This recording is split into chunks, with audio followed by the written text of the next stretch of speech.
വളരെ വ്യാപകമായി ഇങ്ങനെ ഉണ്ടായപ്പോൾ കോൺഗ്രസ് പാർട്ടി ഒരു പ്രധാനപ്പെട്ട അല്ലെങ്കിൽ രാജ്യത്തിൻ്റെ പ്രതിപക്ഷ പാർട്ടി എന്ന നിലയിൽ ആ ഒരു ആവശ്യം ഞങ്ങൾ മുന്നോട്ട് വെച്ചിട്ടുള്ളത്. നേരത്തെ ഇവിടെ ഡോക്ടർ സമ്പത്ത് അടക്കം സൂചിപ്പിച്ചതുപോലെ നമ്മുടെ പല സാങ്കേതികമായി കോൺഗ്രസിന് അങ്ങനെ ഒരു സംശയമില്ലേ? ഇത് ഈ മാധ്യമങ്ങൾക്കും ആക്ടിവിസ്റ്റുകൾക്കും മറ്റ് പാർട്ടികൾക്കുമുള്ള സംശയം നിങ്ങൾ ഏറ്റെടുക്കുന്നത് മാത്രമേ? തീർച്ചയായിട്ടും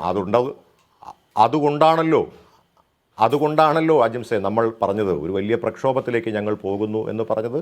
ഞങ്ങൾക്കും ആ സംശയം ഉള്ളത് കൊണ്ട് തന്നെയാണ്. കാരണം നമുക്കറിയാം, മഹാരാഷ്ട്രയിലെ ഏറ്റവും നല്ല ഉദാഹരണം നമുക്കെടുക്കാം. മഹാരാഷ്ട്ര എന്ന് പറയുന്ന സംസ്ഥാനത്ത് വളരെ അനുകൂലമായ ഒരു സാഹചര്യം ഉള്ള ഒരു സ്ഥലത്ത് നമുക്ക് ഇത്രയേറെ വലിയ ഒരു പരാജയം ഉണ്ടായിരിക്കുന്നു. അതുമാത്രമല്ല, പ്രമുഖരായിട്ടുള്ള പല നേതാക്കന്മാരും, അവിടെ വർഷങ്ങളായി രാഷ്ട്രീയ പ്രവർത്തനം നടത്തുന്ന പല നേതാക്കന്മാരും 40,000 50,000 വോട്ടിന് ആണ് പരാജയപ്പെട്ടിരിക്കുന്നു എന്നുള്ള കണക്കുകൾ അടക്കം പുറത്തു വരുമ്പോൾ, അതുമാത്രമല്ല അവിടെ രേഖപ്പെടുത്തിയ കണക്കുകളെക്കാൾ എണ്ണിയപ്പോൾ കൂടുതൽ, ഇപ്പോൾ ഏറ്റവും അവസാനമായി വയർ പ്രസിദ്ധീകരിച്ചിരിക്കുന്ന കണക്ക് നോക്കിയാൽ 33,000 ചില്ലുവാനം വോട്ട് അധികമായി പോൾ ചെയ്തിരിക്കുന്നു. ഇപ്പോഴും അവർ ആ ഒരു സ്റ്റേറ്റ്മെൻറ്റിൽ ഉറച്ചു നിൽക്കുകയാണ്. അപ്പോൾ അങ്ങനെ ഒരു സ്റ്റേറ്റ്മെൻറ്റ് ഒരു മാധ്യമം പുറത്തു കൊണ്ടുവരുമ്പോൾ, അല്ലെങ്കിൽ ഒരു പ്രതിപക്ഷ രാഷ്ട്രീയ പാർട്ടി മുന്നോട്ട് വെക്കുമ്പോൾ, അതെന്താണ് സംഭവിക്കുന്നത് എന്ന് അന്വേഷിക്കാനും ഞങ്ങൾക്കുള്ള ആ സംശയം ഇല്ലാതാക്കി തരുവാനും ആ ഇലക്ഷൻ കമ്മീഷന് ഉത്തരവാദിത്തമുണ്ട് എന്നാണ് ഞങ്ങൾ വിശ്വസിക്കുന്നത്. അതുണ്ടായില്ലെങ്കിൽ തീർച്ചയായിട്ടും നേരത്തെ നമ്മൾ പറഞ്ഞതുപോലെ രാജ്യത്ത് പ്രക്ഷോഭം അല്ലെങ്കിൽ ഭാരത് ജോഡോ യാത്ര പോലുള്ള വലിയ പരിപാടികൾ സംഘടിപ്പിച്ചതുപോലുള്ള കന്യാകുമാരി മുതൽ കാശ്മീർ വരെ ഉള്ള വലിയ ഒരു പ്രക്ഷോഭ പരിപാടിയുമായി മുന്നോട്ട് പോകുമെന്നാണ് നമുക്കറിയാം AICCയുടെ അധ്യക്ഷൻ ശ്രീ മല്ലികാർജ്ജുന ഖാർഗെജി പറഞ്ഞിട്ടുള്ളത്. അതായത് മഹാരാഷ്ട്ര തെരഞ്ഞെടുപ്പിലെ ഏറ്റവും തിരിച്ചടിയാണ് ബാലറ്റിലുള്ള അവിശ്വാസം, സംശയം എന്നല്ല. അങ്ങനെയല്ലല്ലോ. അത് മാത്രമല്ല. അങ്ങനെ മാത്രമല്ല. മഹാരാഷ്ട്ര തെരഞ്ഞെടുപ്പ് കഴിഞ്ഞപ്പോൾ തീർച്ചയായിട്ടും ഇത്ര വളരെ അനുകൂലമായ സാഹചര്യം നോക്കൂ. അവിടെ ഈ പ്രവർത്തനങ്ങൾക്ക് നേതൃത്വം കൊടുത്തിട്ടുള്ള ശ്രീ രമേശ് ചെന്നിത്തല, കേരളത്തിൻ്റെ നമുക്കറിയാവുന്ന ശ്രീ രമേശ് ചെന്നിത്തലയുടെ രാഷ്ട്രീയ പാരമ്പര്യത്തെക്കുറിച്ചൊന്നും ഞാനിവിടെ പറയേണ്ട കാര്യമില്ല. അദ്ദേഹത്തിന് എത്രത്തോളം കാര്യങ്ങൾ അവിടെ കാര്യങ്ങൾ ചെയ്യാൻ കഴിയും, അദ്ദേഹം എന്തെല്ലാം കാര്യങ്ങൾ ചെയ്തു എന്നൊക്കെ നമുക്കൊക്കെ അറിയാം. എനിക്കും അത്യാവശ്യം അദ്ദേഹം ചെയ്ത പ്രവർത്തനങ്ങളെക്കുറിച്ച് അദ്ദേഹം അവിടെ നടത്തിയിട്ടുള്ള ഓരോ മണ്ഡലങ്ങളടക്കം പോയി അവിടെ നടത്തിയിട്ടുള്ള ഏകോപിപ്പിച്ചുകൊണ്ടുള്ള എന്നിട്ട് അദ്ദേഹം നൽകിയിട്ടുള്ള റിപ്പോർട്ടടക്കം വളരെ പോസിറ്റീവായിട്ട്, അതിൽ നിന്ന് പോട്ടെ 1-2 സീറ്റ് ഒക്കെ ആണെങ്കിൽ നമുക്കത് മനസ്സിലാക്കാം. ഇവിടെ നമ്മൾ മനസ്സിലാക്കേണ്ടത് വലിയ ഒരു സീറ്റിൻ്റെ ഒരു വ്യത്യാസം ഇതിനകത്ത് വന്നിരിക്കുന്നു. തീർച്ചയായിട്ടും അത് നമ്മളെ അത്തരത്തിലൊരു കാര്യത്തിലേക്ക് അല്ലെങ്കിൽ ഇങ്ങനെ ഒരു ആലോചന ഉണ്ടാകുന്നതിലേക്ക് പ്രേരിപ്പിച്ചിട്ടുണ്ട് എന്നുള്ള കാര്യത്തിൽ സംശയമില്ല. പക്ഷേ അതുമാത്രമല്ല, വേറെയും പല തെരഞ്ഞെടുപ്പുകൾ നമുക്കുണ്ടായിട്ടുണ്ട് പലയിടത്തും.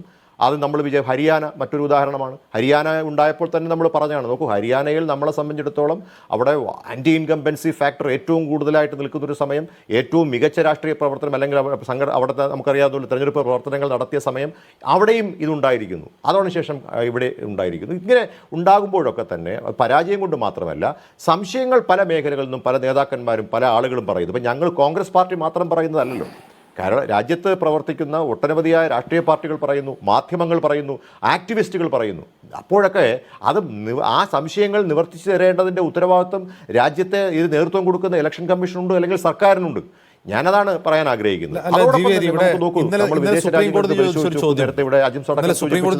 നിങ്ങൾക്ക് മഹാരാഷ്ട്രയിൽ തിരിച്ചടി നേരിട്ടു, ഹരിയാനയിൽ തിരിച്ചടി നേരിട്ടു, പക്ഷേ തെലങ്കാനയിൽ നിങ്ങൾ ജയിച്ചു, കർണാടകയിൽ ജയിച്ചു, ഹിമാചൽ പ്രദേശിൽ ജയിച്ചു, കശ്മീരിൽ നിങ്ങളുടെ മുന്നണി ജയിച്ചു.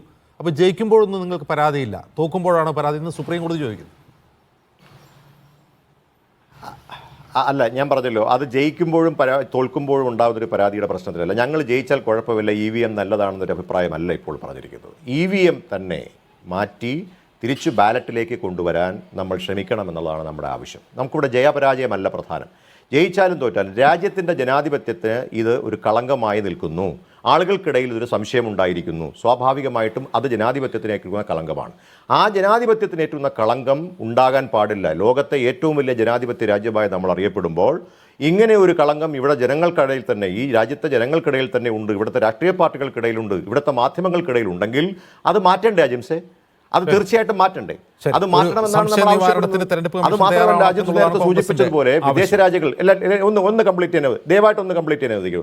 ഇവിടെ നോക്കൂ, നമ്മൾ പറയുന്നൊരു പ്രധാനപ്പെട്ട കാര്യം, അമേരിക്കയുണ്ട്, ജപ്പാനുണ്ട്, നമ്മളെക്കാൾ വളരെയധികം സാങ്കേതിക വിദ്യയിൽ മുൻപിട്ട് നിൽക്കുന്ന ആളുകളാണ്. എന്തുകൊണ്ട് അവർ ആ പരീക്ഷണം നടത്തിയതിനു ശേഷം അവർ പിൻവാങ്ങി? അപ്പോൾ ദർ ഈസ് എ പോസിബിലിറ്റി. ഇത് ടാമ്പർ ചെയ്യാൻ കഴിയില്ല എന്ന് ആരൊക്കെ പറഞ്ഞാലും ദർ ഈസ് എ പോസിബിലിറ്റി. നോക്കൂ, ഇവിടെ ആഫ്രിക്കയിൽ ഇരുന്നു കൊണ്ട് തിരുവനന്തപുരത്തുള്ള ഒരാളുടെ പൈസ അക്കൗണ്ടിൽ കിടക്കുന്ന പണം നമ്മൾ അറിയാതെ കൊണ്ടുപോകുന്ന ഒരു ഒരു സാങ്കേതിക വിദ്യ നിലവിലുള്ള രാജ്യത്ത് ഒരു വോട്ട് മാറ്റി എടുക്കാനാണോ പ്രശ്നം എന്ന് ചോദിച്ചാൽ അതിന് നമ്മൾ ഉത്തരം പറയേണ്ടതുണ്ട്.